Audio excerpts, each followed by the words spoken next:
What's cracking, y'all? You are now watching Boo TV. Appreciate you for stopping in. Like, comment, subscribe, hit the bell, stay notified, and let's get into the topic for today. What's cracking, y'all? Back with some more Kobe Bryant content.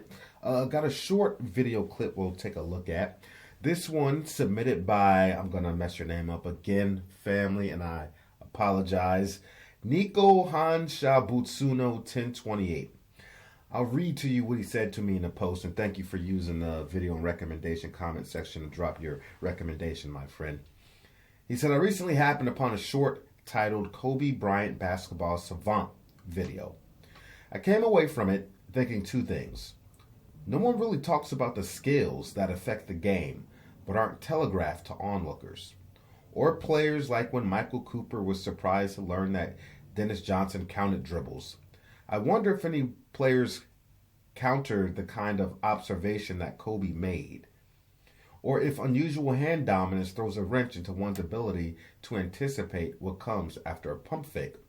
I don't have the means or attention span to make videos, so I figured I'd share these ideas with someone who does. Better that it has a chance to exist than to gather dust in my noggin. Nuanced skill and tricks need more light shown on them, and personally, I'm interested to know if any pump fakes have the same tell depending on the dominant hand, and if cross dominance right for basketball, left outside of basketball, and vice versa, or ambidextrous. Oh my message! I always mess that word up. Ambidexterity are expressed differently or not. Again, thank you for the recommendation. So I'm going to watch the video first and then give my thoughts on it and some of the things that you had to say. All right, let's get into it. You see a player pump fake. If they're right-handed, the right leg always goes behind, right? Now, demonstrate. What the hell? They throw a pump fake, they do this, right? See how the back leg goes back? Who the hell is going to shoot the ball from that position? Nobody, right? So why would you fall for that pump fake? Not in a million years. So if a person's going to pump fake and you're looking at his foot and he's in that position, you know he's not going to shoot. He's going to drive the ball. You just back up, right? Now, if they're in this position, now you know that's a real threat. Yeah, Kobe Bryant's absolutely right there. Now, do I think other players pay this much attention to detail? Not many do. Some of the greats do, and maybe some that aren't so great do, but they don't really have the talent to always show for their basketball knowledge. But there are some greats that really do pay that much attention to detail, but not many. They're few and far between. Kobe Bryant was one of them. Kobe Bryant was a student of the game. Kobe Bryant thought basketball, ingested basketball, output basketball in very different ways, and talks about basketball in a way that I really have never heard anybody really talk about basketball. Like, listening to Kobe Bryant talk basketball is so enlightening because he just takes it somewhere else and like bridges ideas and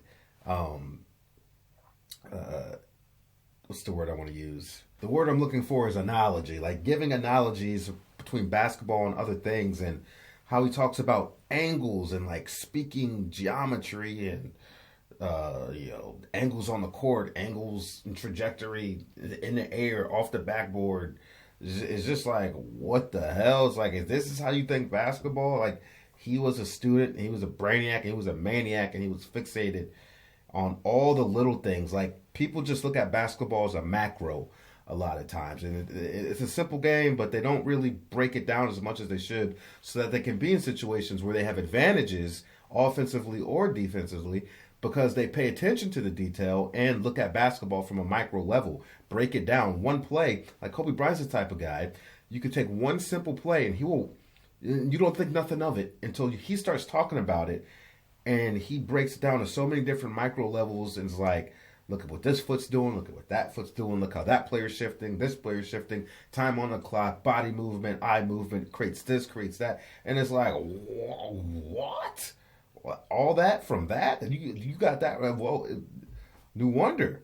You are the person that you are, being Bryant. But that was Kobe. And not many people ever in the history of the league have actually. I don't think anyone had like that, or at least could convey the way Kobe Bryant spits it out. I'm not saying they didn't have that level of detail, because there probably are some, but the way he conveys it and spits it out publicly, so that you can understand it, he really, it's crazy. He actually, on ESPN, had a series running years ago called Detail, and where he would take games or plays or whatever and then run a tape, rewind, break it down slow, and talk about it. But I know he eventually started. I don't know if the Muse Cage thing came before or after that, when he started getting more into his storytelling or whatnot. But now I know definitely after he passed away, I thought they were going to stop doing the Detail series, but a couple other players have picked it up and talked basketball. But Kobe Bryant's Details, if you're a basketball nerd, go watch his Detail episodes. Like, he will enlighten you on some stuff about the game of basketball. Even breaking down his own play. Like, he had done a series or a documentary with Spike Lee back in the day. I think it was in 2008, called Kobe Doing Work. And it was one game against the San Antonio Spurs. The cameras were courtside. Spike Lee was there, and Kobe was breaking down this game against the San Antonio Spurs. It wasn't, not the documentary, like, this game was already decided upon. So it wasn't like they waited till Kobe had like this great statistical game and then they started talking about it. No, they set the game. This was the game. They went out and filmed. And it wasn't like a big statistical game by any means. But hearing him talk about it, it was like, this is dope. Go check it out, called Kobe Doing Work, the Spike Lee joint.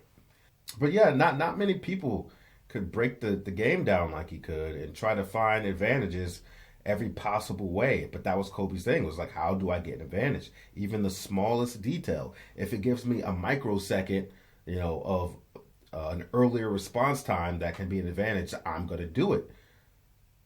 Like, we're talking about the guy that went and studied great white sharks because of Allen Iverson, and actually went great white shark cage diving or something like that, because he wanted to get close to the great white shark, because he felt that Allen Iverson shared the mentality of that predator. Like, that's the kind of guy Kobe Bryant was. But yes, do I think a lot of players look at a player and notice, oh, he's pump faking, but that's not a shooting position? I don't think a lot of people look at that. Because how many times do we see that all the time? How many players fall for that pump fake? Oh, you know what I mean? They fall for it every time, especially if it's a shooter. But no, look at the feet. Look at the feet. Look at the feet. Like he said, I've even seen Kobe Bryant use that same kind of pump fake. He knows it's complete bullshit, but he knows the defender doesn't know that it's complete bullshit. And I've seen him use it to his advantage, and it works. But Kobe Bryant would also do study on the team. Like, part of this is lots of film study, knowing your opponents, knowing their tendencies, knowing their characters, their patterns of life, and getting in a room, studying film, so you can have every advantage you have going out into the battlefield. So he probably knew once this defender got on him, oh, I've already watched tape on him. He's gonna buy off on his pump fake every single time. And sure enough, because I've seen Kobe do that pump fake, and he knows it's bullshit, but he knows the other player doesn't. I remember watching a video a long time ago about Kobe Bryant breaking down, his thought processes and final moments of the game or final moments of a shot clock, and he said some stuff, and I never thought about it, and I was like, man, that's pretty crafty. I never really knew that. But he said, and it's been a long time since I watched this video, so I might be a little bit off on the details, but it makes sense. But he's like, hey, when I got the ball, a couple seconds left, they know I like to play back to my basket or back to the basket a lot. But there's an advantage to that. I'm playing back to the basket somewhere on the court. Now, the defense, the player defending me, and a lot of time to help defense, all eyes is on me. They know I'm going to shoot the ball. They know the threat I am as a mid-range scorer, as a scorer in general, and they know me. I'm Kobe. I'm going to try to take that last shot. So they are looking at me and trying to, have their response ready for every move I make. But I'm not worried about them. Kobe's like, the guy on my back with his hand on my back guarding me or, on me, I'm not worried about him. I know I'm going to get past him. Now I'm looking at the second, third, and fourth defender, because that's where I got to try to map my route and figure out what move I'm going to do. A lot of times it's on the fly. But he also says about the defense is that they're so hyper-fixated on me, they're not really paying that much attention to the clock. There could be 10 seconds left. I got the ball. He's like, my back's to the basket. I know where the basket is. I know if the help defender is going to come. My teammates will call out the early double, if I'm not already side-eyeing out of any of my peripherals. But he also says, I'm looking at the other side of the floor. I can see the shot clock. I can see the seconds counting down. So I know when I got to get this ball up. But the guys that are fixated on me aren't counting probably and aren't paying attention to the shot clock because they're hyper fixated on me. So I know that I can get one pump fake off at any given time or two pump fakes off because I know how much time I have to shoot a basketball. And if they're not paying attention to the shot clock, which 9 out of 10 times they are not, I know that they're going to expect that next shot to be the actual shot attempt, and they're going to bite on the pump fake, and now I got you in the air. I was like, I never thought about that. I'm looking at the clock. I can see it with my back to the basket. They don't know. So I know I'm going to get them to bite because I'm going to attempt or act like I'm going to shoot it with 3-4 seconds left, but they don't know because they think that buzzer's about to go off. It's stuff like that. And I was like, that's good stuff. I never thought of it like that. It's the details that can, like I said, can really give you the advantage. And just in general, just like taking your game to the next level. Like when I was in the military, they always taught us attention to the details, attention to details, attention to details, attention to details, attention to details. And it's so true. Like I put that on my job resume now. Attention to detail, because it's so true. It's the details. The details will keep you grounded when you need to be grounded. The details will tell you when you need to jump, when not to jump, when to shift left, when to shift right. I don't think a whole lot of people, especially nowadays in the NBA, man, it's a pretty watered down league as far as what defenders can do, what they're allowed to do. And even with that being said, there's a lack of defensive effort from what I've seen on top of that. And just how the game is played by many teams, it's just shooting, spread to the 3-point line, get the three up. You're running on a fast break. You got a 3-on-1 and they're pulling up to shoot threes. I mean, that's not smart. But again, it's not good basketball, but they're not thinking basketball like they used to. They're so fixated on you have to shoot the three now. It's just, I don't know. I don't think there's a whole lot of, not like it used to be anyway. Not like it used to be. Maybe individual players here and there, sure, but looking at it from a team perspective, it's like, all right, drive, kick to the 3-point line. Drive, kick to the 3-point line. Even like off-ball movement, like the skills that Kobe Bryant possesses off-ball. And you can look at Steph Curry, the ability to create space off the ball. Curry does a lot more, running across the floor, running behind screens more than anything to get free to get the space, and very smart at it. Like I said, very well conditioned.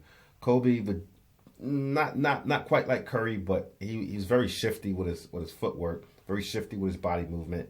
A lot of times in isolation, but would occasionally come around the screen, but not the amount of screens that Curry would. But just the details in that. Breaking free. Like I've seen like 3 guys on Kobe Bryant. 3. Trying to stop him from getting an inbound pass, and he breaks them all down and gets free and gets the shot off. You know what I mean? It's like, well, how do you do that? You pay attention to the details. To answer your question, I think it's somewhat of a lost art. And like I said, you got a handful of greats that could see that, break the game down like that. But I don't think there's a whole lot, given all the players that's came and gone through the history of this league. I don't.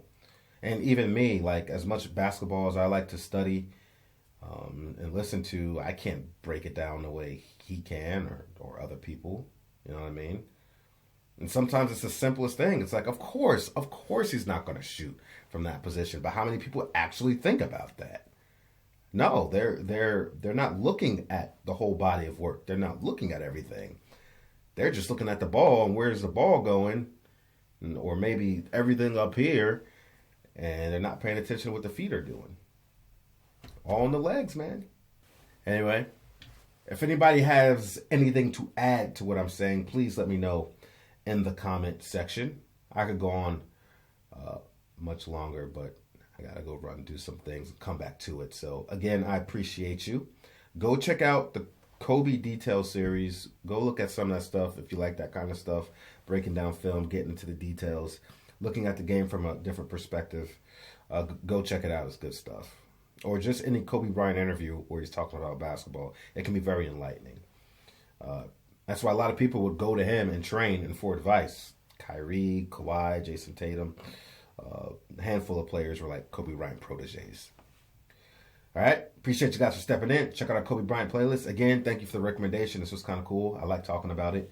And, I catch you on the next one. We out, baby.